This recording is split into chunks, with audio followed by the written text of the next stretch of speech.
बिस्मिल्लाहिर्रहमानिर्रहीम। अस्सलाम वालेकुम नाजरीन, गुलाम हैदर खोकर उम्मीद करता हूँ कि खैरियत से होंगे। नाजरीन, 2023 का साल मुल्क पर और मुल्क की मुआशी सियासी लिहाज से और बदअमनी दहशत के जिस भी हवाले से इसकी अपने अख्ताम पर ऐसी यादें और तलख बातें छोड़ के चला गया है कि आने वाले कई सालों नहीं बल्कि सदियों में भी इस साल को ख़ास तौर पे मुल्की तारीख में जो है ना याद किया जाएगा कि इस 23 साल एक जो 2023 का साल है, इसमें ऐसे बड़े वाक़यात रूनमा हुए हैं जो पहले हो सकता है कि किसी डिक्टेटरशिप मार्शला के दौर में तो हो सकते हैं, लेकिन जब मुल्क के अंदर एक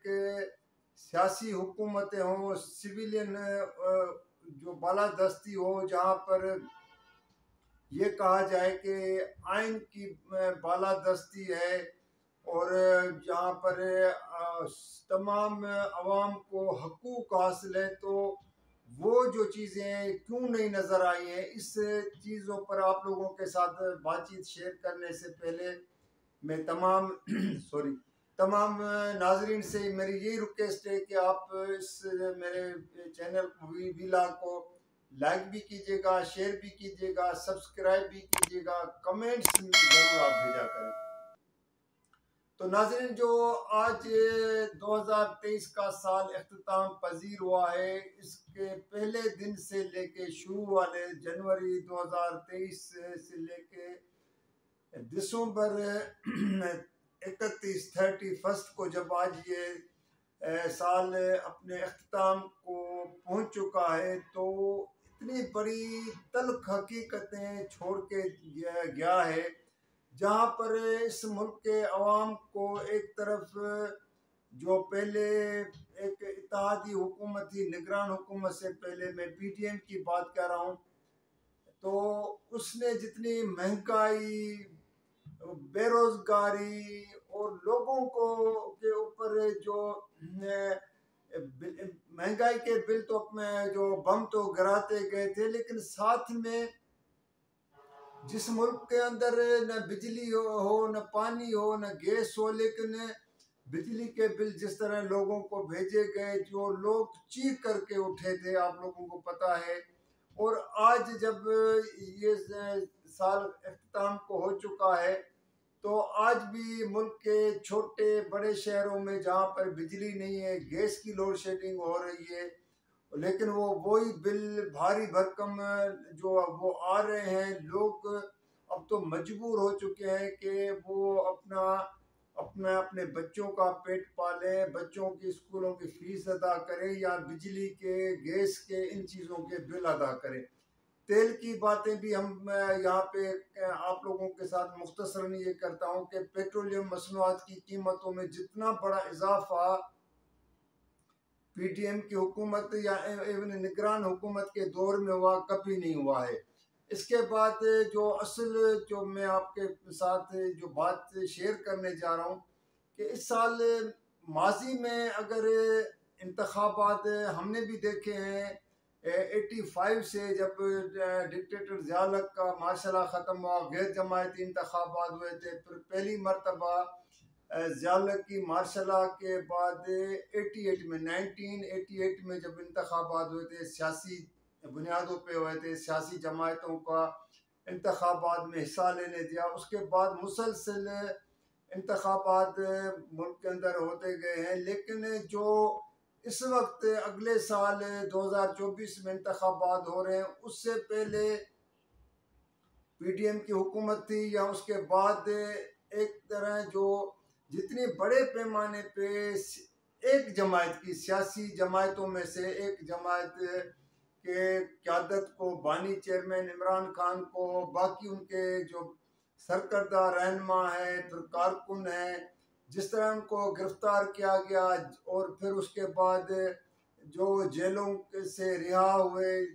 तो उनको प्रेस कॉन्फ्रेंस करा के सियासी पार्टियां तब्दील कराने का भी अमल आप लोगों के सामने है। जो नहीं हुए तो किस तरह उनको MPO के तहत नज़रबंद किया गया। अदालती अहकामात की जो धज्जियाँ उजाड़ी गई, अदालतों के अहकामात को नहीं माना गया। अदालतें अगर किसी को रिहा कर रही थी तो वो उनको दोबारा गिरफ्तार किया जा रहा था मुख्तलिफ केसों में। मतलब उसके बाद फिर आपके सामने जो अहम चीज़ है वो मुल्क में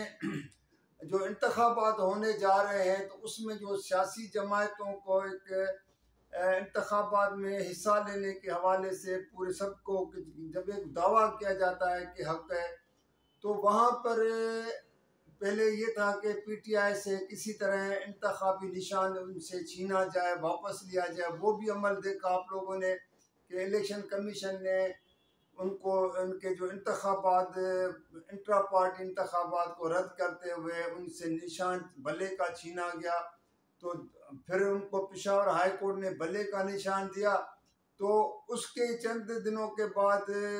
आपके सामने है कि जिस तरह गुज़श्ता रोज़ पूरे मुल्क और ख़ास तौर पे पंजाब और खैबर पख्तूनख्वा या बलूचिस्तान के बाद हिस्सों में से PTI का कोई एक बंदे का फॉर्म भी जो है ना बहाल नहीं हुआ है। मैं जितने भी बंदे जो माजी में, अभी शाह मोहम्मद कुरैशी है, मैं उसकी मिसाल आप लोगों के पास पेश करता हूँ। वो 1988 से वो इंतखाबात में हिस्सा लेते आए, 88 से वो उसके फॉर्म भी रद्द कर दिए हैं। जो जिसके मतलब एक तो ये होता है ना कि चले कोई पहली मरतबा इंतखाबात में हिस्सा ले रहा है, कोई जो है बैंकों का कर्जदार होगा, किसी के पास और कोई चीज़ें होगी, लेकिन शामुल कुरैशी और भी जो PTI के जो इवन जिसको सुप्रीम कोर्ट ने जो है डिक्लेयर किया था कि वो सादिक अमीन, चलो वो बानी चेयरमैन इमरान खान को 9 मई के वाक़यात या उनके साथी बाज़ लोगों को जो वहाँ पे जेलों में पड़े हैं उनके ऊपर केस थी, लेकिन जब तक अगर आइन भी ये कहता है कि जब तक किसी को सज़ा नहीं आती है तो उसके कागजात या उसको इलेक्शन से हिस्सा लेने से नहीं रोका जाता है। और जहाँ पर पाकिस्तान में उसके निस्बत उल्टा हो रहा है, दुनिया में भी इस तरह जो नहीं होता है कि अब यहाँ पर इन इंतखाबात पे पहले से उंगलियां उठ रही थी जब इंतखाबात की बात हो रही थी। मसलन आप अंदाज़ा करें कि इस साल के शुरू में जब पंजाब खैबर पख्तूनख्वा की असम्बलियों को तहलील किया गया था, उस वक्त के वज़ीर आला ने खुद ही तो निगरान हुकूमत आई, तो उस वक्त PTM की हुकूमत ने जो है ये तारीख में सब पहली चीज़ें हो रही। उन लोगों ने कहा कि हम पैसे जो है ना फंड्स देने को तैयार हैं इलेक्शन कमीशन, और इलेक्शन कमीशन ने कहा कि हम इलेक्शन कराने को तैयार नहीं। सुप्रीम कोर्ट में आके कहा, सबसे बड़ी इंपॉर्टेंट बात यह थी कि सुप्रीम कोर्ट को कहा कि हम उस पोजीशन में नहीं। इदारों ने कहा कि हम सिक्योरिटी फराहम करने को तैयार नहीं है। सब एक पिच पे थे कि जो हम मतलब उनका वो था कि जो जब हम चाहेंगे तो सब कुछ होगा, अगर हम नहीं चाहेंगे तो यहाँ पर कुछ नहीं होगा। नतीजा देखा कि अभी तक निगरानी हुकूमत चल रही है, आइन की खिलाफ वर्जी की गई, अदलिया आला अदलिया सुप्रीम कोर्ट ने अहकाम किए थे, किसी ने उसको नहीं माना। फिर सुप्रीम कोर्ट भी जो है ना इस तरह, अब अगर मुल्क की आला अदलिया के अहकाम को आप नहीं मानेंगे, कोई नहीं मानेगा, तो फिर आम आदमी के ऊपर आप क्या उसको गिला दे सकते हैं कि जी लोग आइन जब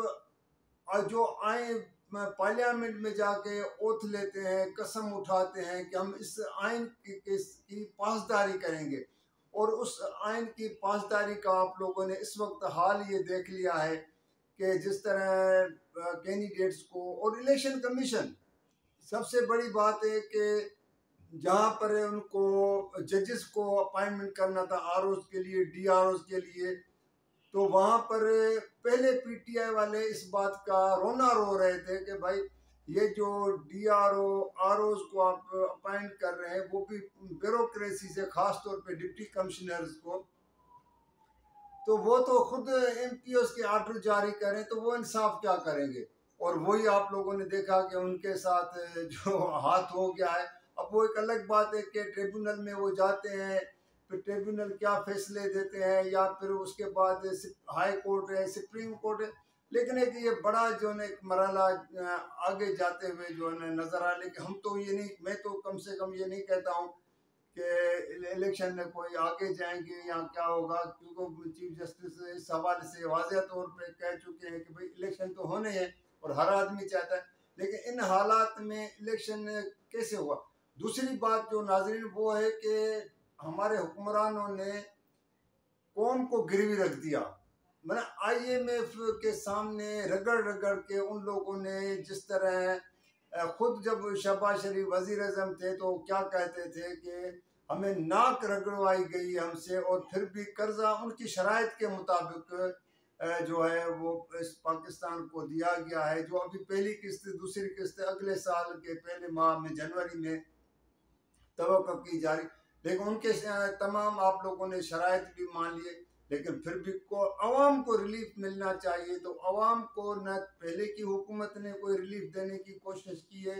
न इस हुकूमत ने की। अगर रिलीफ मिल रहा है तो बड़े आदमी को मिल रहा है, खुद हुक्मरानों को मिल रहा है, उनके जैसे नवाज शरीफ है। अब नवाज शरीफ का जिस तरह वापस आया तो कोई भी ये कह सकता था, पहले वो बीमार था 4 साल तक वो लंदन में था, कभी हॉस्पिटल का उसने चेहरा भी नहीं देखा, कभी अपना तिब्बी मुआयना नहीं कराया, लेकिन उस वक्त तक उसको मुल्क में नहीं आ रहा था। तब जब तक उनको ताकतवर हल्के, तो हम यही कह सकते हैं कि वहाँ से जब सिंगल मिला तो आ गया, तो अब वो सब कुछ ठीक भी है और मेरा पार्टी की मीटिंग है। और सबसे बड़ी बात है कि ताहयात नाहल वाला शख्स अभी अहल हो गया है। मैंने कल भी आप लोगों के साथ ये बात शेयर की थी कि सुप्रीम कोर्ट में भी वो नाअहली के हवाले से केस पड़ा है, उसके कागजात बहाल हो गए, लेकिन वो जो जेलों में पड़े हैं या जो गिरफ्तार हैं या जिनको अभी वो रूपोश इश्तिहारी भी नहीं है, बेसिकली डिक्लेयर नहीं है, लेकिन उनके जो है नॉमिनेशन पेपर रद्द हो चुके हैं, मुस्तरद हो चुके हैं। तो नाजरीन यही है, बस ये है कि इस साल को जो है एक अच्छे अल्फाज से अगर हम कहें कि याद किया जाएगा। मुल्क के अंदर दहशतगर्दी के वाक़यात हुए, अफसोसनाक वाक़यात हुए, नहीं होने चाहिए थे, सिक्योरिटी फोर्सेस के ऊपर जो हमले हुए हैं, और उसको जितना कंडेम किया जाए, कुछ वो कहा भी जाता है कि गैर मुल्की हाथ भी इसमें अनासरों के वो शामिल हैं, लेकिन फिर भी हमारी सिक्योरिटी इदारे जो हैं जिस तरह वो उन दहशतगर्दों के साथ लड़ रहे हैं और उनके नापाक इरादों को जो खाक में मिला रहे हैं और उनको जो है एक इबरतनाक सज़ा भी दे रहे हैं, लेकिन फिर भी जो है ना कभी कभी ये वाक़यात रूनमा हो रहे हैं। तो पूरी कौम तो वैसे सिक्योरिटी इदारों के इस हवाले से तो साथ है कि क्योंकि वो जिस तरह मुल्क के लिए कौम के लिए अपनी कुर्बानियाँ भी दे रहे हैं, अपनी शहादतें दे रहे हैं ताकि इस मुल्क की हिफाजत कर सकें। तो नाज़रीन बस यही आज था कि अगला साल 2024 इस मुल्क के लिए, इस कौम के लिए जो एक अच्छा साबित हो, कोई खुशियाँ लेके आए, और नए साल में इंतखाबात होने जा रहे हैं तो तमाम जमायतें उन इंतखाबात को कबूल करें, क्योंकि लगता नहीं है, फिर भी मैं ये कहूँगा क्योंकि जो हालात आज हैं या जो इस साल को गुजरते हुए नज़र आ गए हैं, अब अगले साल अल्लाह न करे, हमारी तो दुआएं हैं कि सब बेहतर हो और इस कौम को कोई खुशी नसीब हो, क्योंकि हमेशा इनको तलख तजुर्बे, तलख हकीकतें और तो वही चीज़ें मिल रही हैं। तो अगले वीडियो के लिए मुझे इजाज़त दीजिएगा। अल्लाह हाफ़िज़।